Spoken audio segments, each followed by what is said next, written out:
Hey, Mike here with Canadian Musician Magazine. Obviously, once again, here at Canadian Music Week. And if you're following us on Twitter, Facebook, and that kind of thing, you may have seen a few weeks ago we had the CMW Sweepstakes, in which we were giving out delegates passes, festival passes. Was Indie Award show included in that as well? And the winner of our CMW Sweepstakes went to a probably the it worked out fantastically in the sense I don't know of anyone else that maybe would have had the reason, the benefits, the purpose of CMW that you have. And this with me is our CMW Sweepstakes winner, ESMA. ESMA, how you doing? How's the festival been so far? It's been really good, actually. I just officially met Jim, and he's amazing. And we had a great talk, and it's been really informative as usual. This is not my first year, but I'm very happy to have won. I was coming anyway, so it was great. Save you some money. Yeah, for sure. And I was able to bring someone with me, so it's nice to give them that experience as well. And we went to FanFest yesterday, and Kaisa and Magic was crazy. It was so good, yeah. Mm-hmm. And like I said, this conference is designed specifically for people like yourself who are emerging artists, looking to take the next step and getting educated on how the industry as a whole works. Like, were you coming into this conference with any specifics as far as what you wanted to learn, or any tips that you kind of wanted to come away with? Or if not in that sense, now that we're on the third day of it, has anything stood out to you as far as useful information? Right. Because I've gone to so many of these conferences here in Toronto and in Los Angeles, I think I know a lot about the industry for myself. Like, I find myself, at a maybe more than an emerging artist's level of knowing the business. So in that regard, I don't think I really took anything away, but I think if you're definitely starting out, there's a lot to learn. My reason for coming is to always network, get my name out there, and also to, meet music executives so that they just at least see me and know my name. Now, the thing that I found is that a lot of artists starting out, I don't think that they realize the A&Rs are people too, and they need to respect them and respect their space, and they've worked really hard to get to that position, so they can't just expect them to change their life overnight. You as an artist have to work very, very hard, and I just found that as that's the only thing that's probably difficult to network with the higher music executives that CMW is fortunate enough to be bringing in for us, because you just have to have that perspective, and I think just being an artist for a number of years, I've just gained that perspective that maybe others haven't,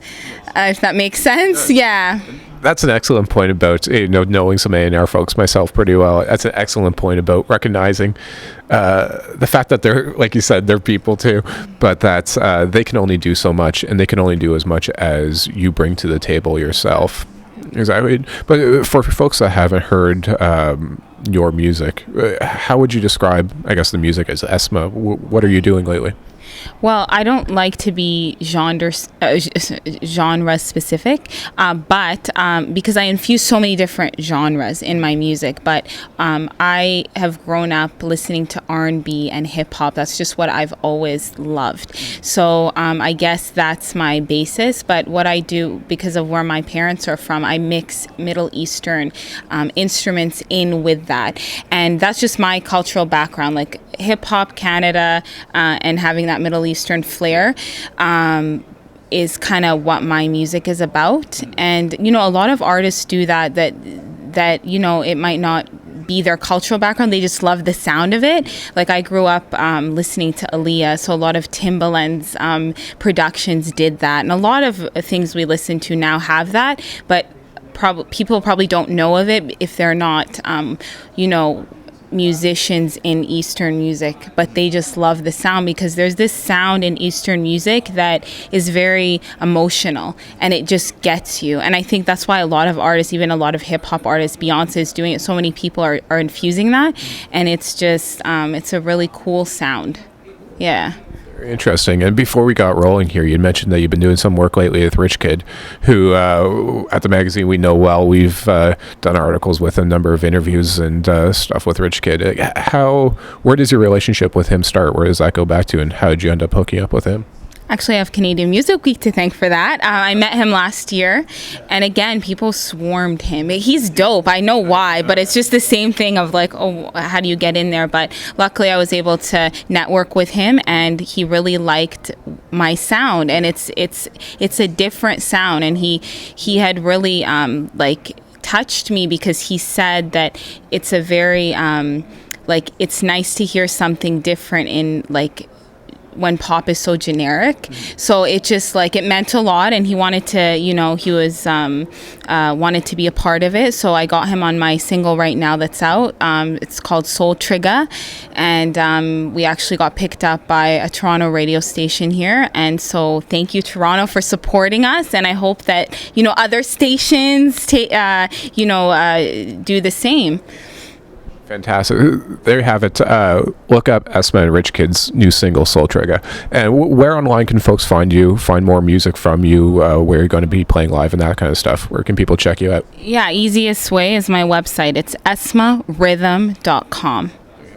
esmarhythm.com. Thanks a lot for this. I hope you enjoy what remains of the conference and the festival, and hope you've liked it so far and it's been useful. And I think you're a good example of, like you were just saying with what happened with Rich Kid, the benefits that can come from something like this. So anyways, ESMA, thank you for joining me. Thank you so much, Mike. Sure.